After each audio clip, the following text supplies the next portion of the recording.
as to what is at play, it's all speculation. Anything we could come up with, anything the internet or AI or anyone could come up with. Well, they're making it up as they go along. I think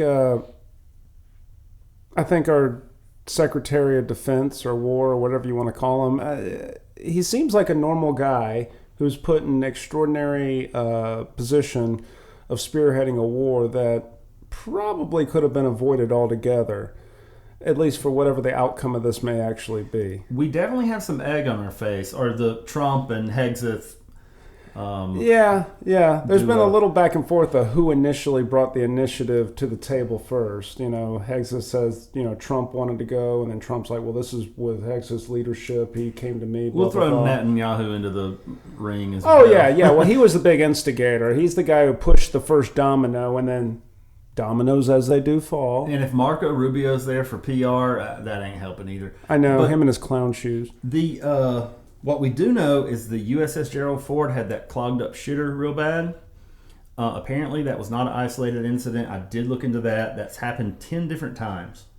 Man. It's a vacuum-based efficiency system, and it's kind of like a water-saving toilet. That efficiency in its first generation ain't ready. It's not ready. You shouldn't have even tried. Because it's $400,000 to clear it out. They use acid. Yeah, I'd use the same thing at my house. It's necessary. When yours goes out, does the showers and sinks stop working too? Because I think that probably happened on the ship. Well, I was about to say, I don't let it progress to that point, but if I were, I don't see why not. It's all interconnected. I tell you, the Gerald Ford, imagine that. The president who clumsily fell twice in office. Of course, his ship's going to have problems. Well, I'd heard a rumor that the sailors had said, we're not going to fight Israel's war. Let's flush towels down the toilet. That ain't true. Not if it's happened 10 different times. I was about to say, that's kind of a lazy way of protesting. It's kind of like a college way of protesting. Like, bro, let's do this awesome prank and let them know how we really feel. I've seen some sailors when they were on leave, like at the beach and stuff, and they were trying to get laid, acting wild, and they are willing to risk, I guess, trouble, jail time, anything, get in a fight. They're willing to do whatever, but I still don't think they flush their towels down the toilets on the ship. I'm just not buying it. There's just different ways of going about getting your opinion across, I feel. But yeah, all that aside, it adds to new meaning to swabbing the poop deck. Anyway, if we do start to have a strong conviction about the motives behind the war, we will share them.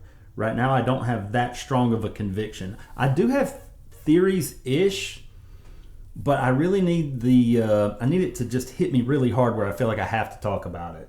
Well, I mean, I think needs to click. I think it's one of these things to distract. It's like a wag the dog situation where the tail wants to be smarter than the dog, so it wags. This is the Iran war is a way to derive attention away from the Epstein files, which was gaining a lot of steam at the time.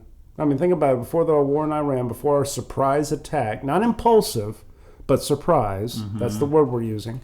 There's got to be a side quest involved. If this is to distract from Epstein, yeah, it's still. But while we're at it, let's play the oil game. Let's play the petrodollar game. Well, that's always been on the table. Even back when Barack Obama was on, in office, he tried to negotiate a peace deal because he didn't want this option. Trump and his secretary, I mean, I don't know. The only thing I know is this. I don't believe in coincidences as often as people would like me to believe them. So, like, when the news media was picking up every single trove of Epstein files that would drop at one point in time, and it was, like, getting more and more bizarre and damning for all those mentioned and involved, it's like, okay, let's go to war with Iran, surprise attack. Something that's always kind of been on the table thanks to Israel.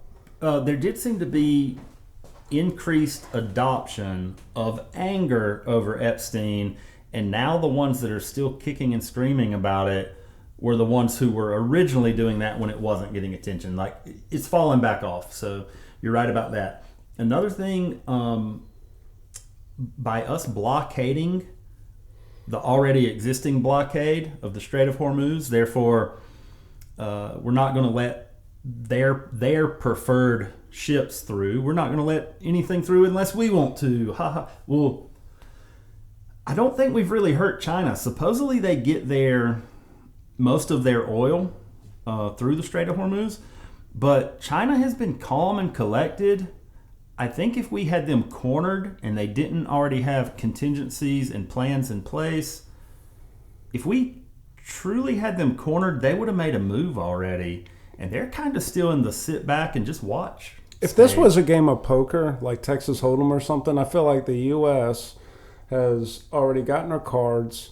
Boasted. Well, we want to kind of play our hand out here, so, we take 2 more or something like that, and we try to make our best hand, and we're putting them down on the table face up. China hasn't even looked at them yet. They're waiting to see what everyone's hand is, then seeing what the benchmark is to try and beat it. So if they don't have to play early, they're just going to sit back and watch and see what the best opportunity is for them economically.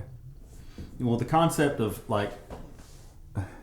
we are playing 5D chess and now we've messed up their oil and we're more oil independent than they are. And first off, I don't think anyone in this current administration plays regular 2D chess, let alone 5D. Regardless, I don't truly believe it because I just haven't seen China squirm. They're not squirming. I want to see them squirm. Squirm, China. Squirm.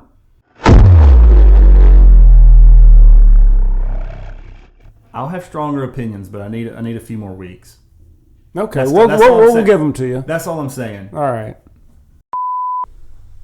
This is some good wine. What is this called? It's the Strait of Hormuz Cabernet Sauvignon. Vintage 2026. Can you read the fine print? I'm a little blurry or whatever. Yes. Every bottle comes specifically designed with its own shrapnel from the wars of Iran.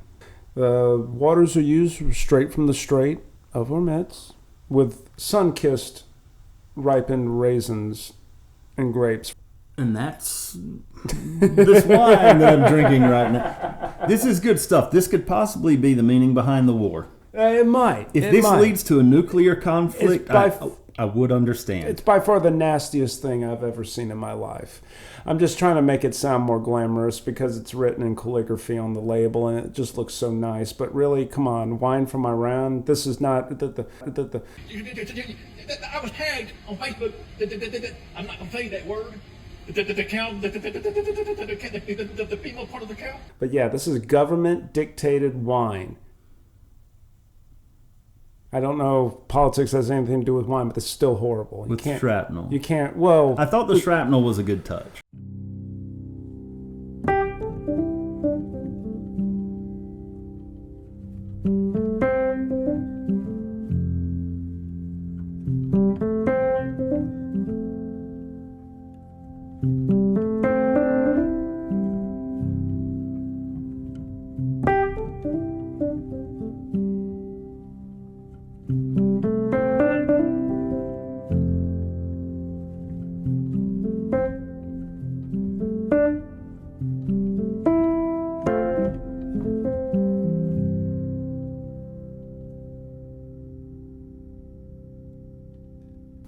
So NASA plans to put a nuclear power plant on the moon. They're trying to make it nuclear, I see. My plan is going perfectly. They want a, quote, moon base, and they want to do this by 2030. They obviously need a way to power the moon base. I didn't hear mention of like SpaceX or anything. They're just like, yeah, NASA's going to do it. We're going to put a... Yeah, the taxpayers are going to do it. We're going to do it. You and me are going to do it. If we're going to be on the moon, we do need power. Well, yeah, but on top of that, I hope it can somehow benefit Earth in the sense of renewable resources for power. Because, like, outsourcing the land and putting it interstellar, I don't know how we're going to get the power back here from the moon. Yeah, well... Maybe we... God, I don't know. I don't know. But that would be... Think about it. If we could somehow do that with, like, solar panels or something like that, I mean, what's the moon full of? Rocks? Yeah, we could put solar panels on that. And who's it gonna invade? Well, no one. What species? Nothing.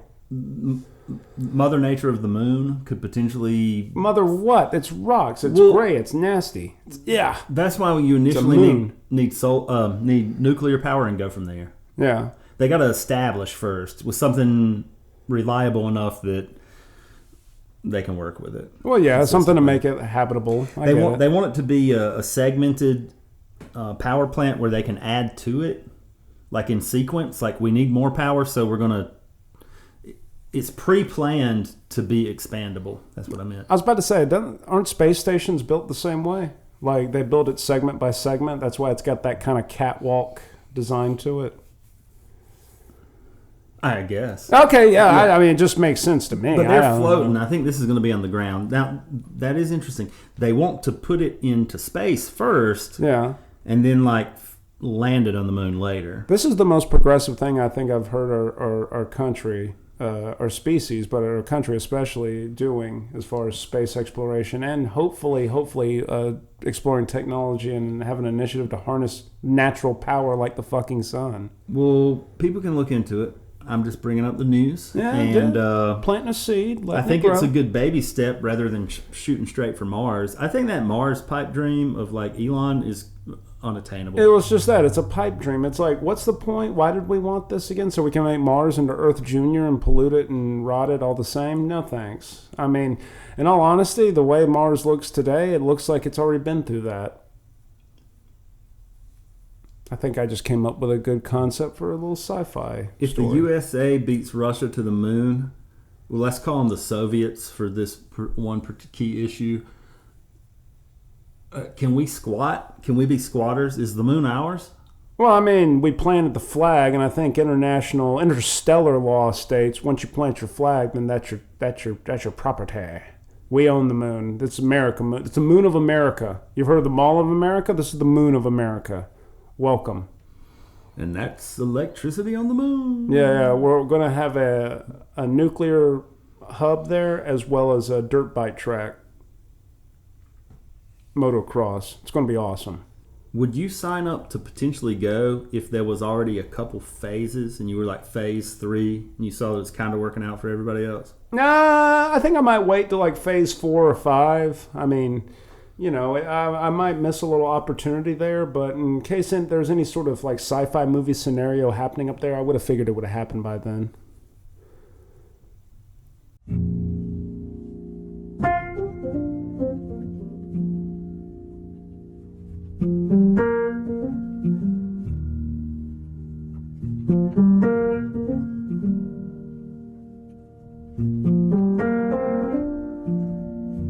Speaking of phases, if we do wind up in a Mad Max scenario in the USA or just worldwide, there's going to be leaders that kind of rise from the ashes, like Napoleon. I like how you put that, rise from the ashes, as if he's walking from a wall of fire looking dead ass ahead. He got hemmed up kind of at his peak, and then he made a second resurgence, so he was pretty serious about his ambitions. Well, I mean, he didn't take it lightly. Regardless, if we have characters like that, I don't think it's going to be the first phase that is successful. They're going to have a little bit of something that people buy into, and it's going to get squashed by their opponent. Someone in that third phase is going to be the guy. It's kind of like a car. You don't want to own the first generation of any vehicle. You kind of want to wait till it gets a little older and they work out the bugs. Same thing with, political ideas. I can understand you're a frustrated Max, but don't be a Mad Max. And that's Max. Yeah. You ever seen those movies? I saw The Grinch and his dog is named Max. Oh, the Mad Max movies. Yes, I definitely saw them. Up to the Water one, where they call it St. John, or the guy that's like, they think the immortal John the Immortal. Have you seen that one? No. Fury Road. Oh, yeah. Okay, That the one, water. Water is the currency, basically. Yeah, it goes from oil to water and stuff like that. The second one's the best one, though. Check out The Road Warrior. If you did go to the moon, which phase would it be? Just a guess. 5. Fifth phase. 5th phase. I'm a 5th phaser. Good night, everybody. Shout out to the phases of the moon. That could be a potential title. Shout outs to Stamy Flowins. What the fuck is that?